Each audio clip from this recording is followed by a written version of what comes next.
Chapter 16, Speedo. I was utterly distraught when the final co-ed season for soccer was ending at age 9 or 10, as if I were nursing a torn up heart. My parents asked the league if I could play one more year, stalling the inevitable transition to the girls' team. To not be separated from her friends is how people perceived it.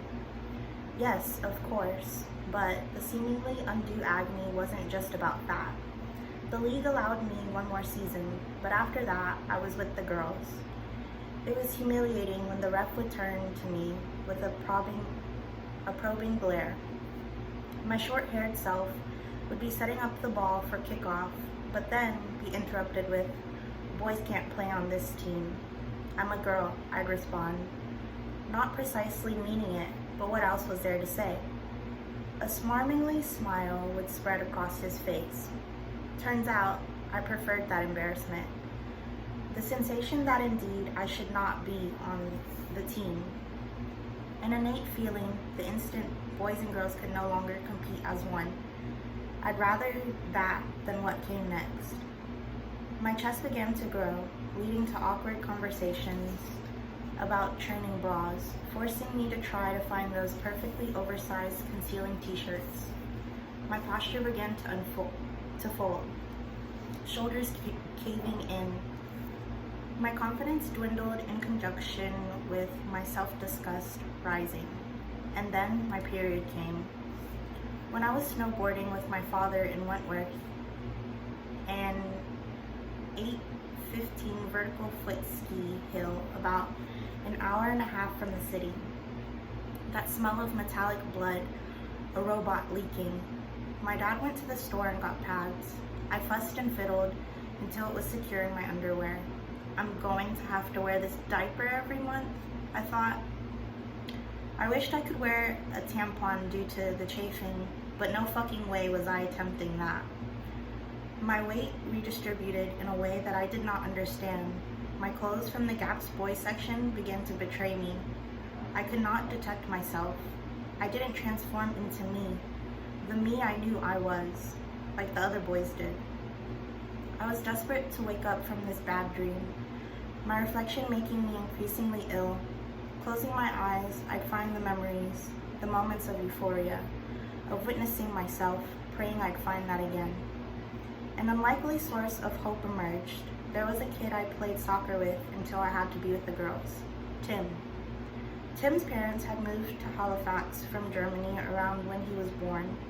His parents were both engineers who lived on South Street, opposite the Holy Cross Cemetery, in an older, tall red house with a storm porch welcoming you. Mr. Peltzer was a superb and exuberant soccer player. He'd give us pointers, explaining the use and importance of empty space, the movement, the small turn, one touch to find it, head up, to push it forward into the unknown. It was sweltering out, well, my idea of sweltering at the time. Nova Scotia's summer temperatures hover around 20 to 25 degrees Celsius, but can rise as high as 30 to 32 degrees with humidity. A few of us boys were at Tim's.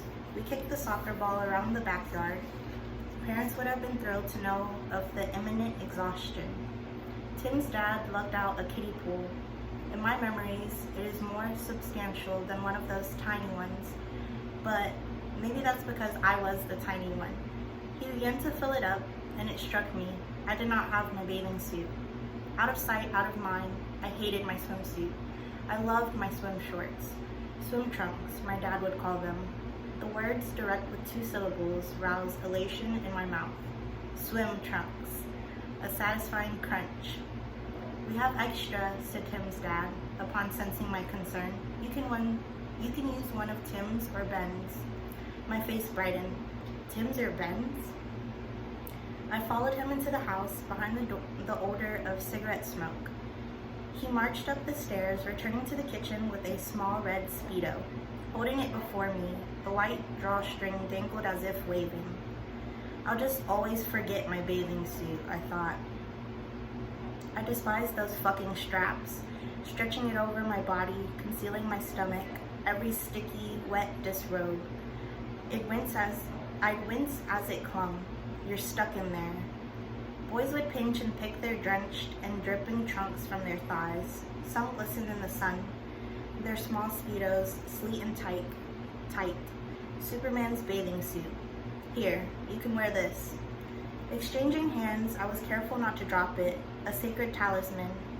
I felt acutely aware that I could not soil it in any way.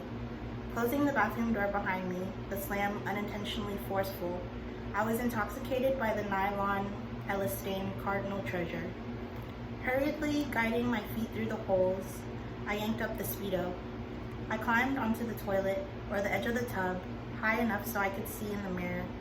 I tightened and tied the drawstring, looking up triumphantly, grinning ear to ear. The backyard was no different than it had been. It didn't matter that an elastic nylon layer of skin was not hiding my chest. I was frolicking with my friends, just us kids. The only shift was in my happiness, a moment of knowing, a crisp focus, enhancing all the colors and sounds, a rush of joy. This was only the second time I had been in a Speedo in person. The first time was when I was 8. The first time was when I was 8, visiting Prince Edward Island.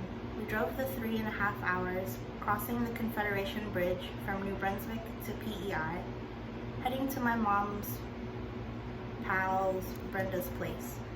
She had a farm in North Rustico on the northern side of the island. There were a few of us there. Another friend of my mother's, Sandy, came with her 2 children, who were close in age but a little younger than me. Their uncle, Sandy's brother Kyle, also hopped over to the island with us. Sandy's brother was one of the only 2 gay people I knew of when I was a child. He was the kind of gay that showed on TV sometimes. The way he looked, the way he talked, the way he moved, a gay person.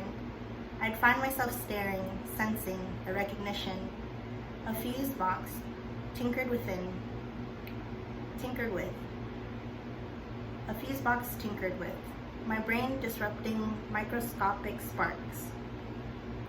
The farm was on a 50-acre chunk of flat, fertile land. There was an old, large house with white shingles that sat proudly, and a barn behind, off to the right, sheltering the chickens that I scrambled out of bed at the first sign of light to feed. Mabel, an ancient, colossal pig, felt like a friend. I'd visit unprompted, wanting to get close, but not too close, skittish of her robustness. Conscious that reasoning with this creature was not a viable option. Opposite the barn stood a few trees, their branches protruding, bending and curling. The perfect place. I'd remain outside for hours, building a fort, securing it from coyotes with a worn, discarded hubcap that I rolled in front of the little opening. I have always loved being in nature. During this vacation, we went to Rainbow Valley, a small amusement and water park in Cavendish. I never was that into swimming and water parks, and I speculate this had something to do with bathing suits. I should give water parks another chance, start fresh in my swim trunks. Waiting in line at the top of the most popular and highest slide, Kyle stood behind me in his Speedo. The wetness over his smooth skin twinkled. His firm, tanned body, the torso, a dream. I tried not to look down at the tight Speedo, but I did look down at the tight Speedo, as did the teenage boys behind us. Faggot, you could hear them whispering. The kind of mumbling made just audible enough to hear. Those fucking cowards. I witnessed Kyle's body immediately shrink, his shoulders rounded forward, his head ever so slightly shifting downward, stretching the back of his neck. The boys, in their long swim trunks, snickered and mocked, contemptuous of queers like him, like us. I did and did not know what was going on. Kyle said nothing, his focus on me, smiling as we crept up for our turn and flung ourselves toward the earth. It turns out I am not exactly a Speedo guy, but wearing swim trunks for the first time, chest out and with my scars visible, was indescribable. perhaps that moment in Toronto was best captured in a photo I posted on Instagram. A smile on my face as massive as they come. I have gone from someone who lounged around a pool in 90-degree weather, practically bundled up, to standing proudly with this body that feels my own. "Did you bring your swimming jeans?" a friend once joked as we sat on the roof of her apartment building under the scorching LA sun. Swimming in that backyard in Toronto, my legs kicked, my arms stretched, and I could feel every part of me. I rose from the water and watched it drip down my chest as I picked at my wet swim trunks stuck to my thighs. Stepping out of the pool, I settled into a beach chair. Lying back, I soaked up the sun.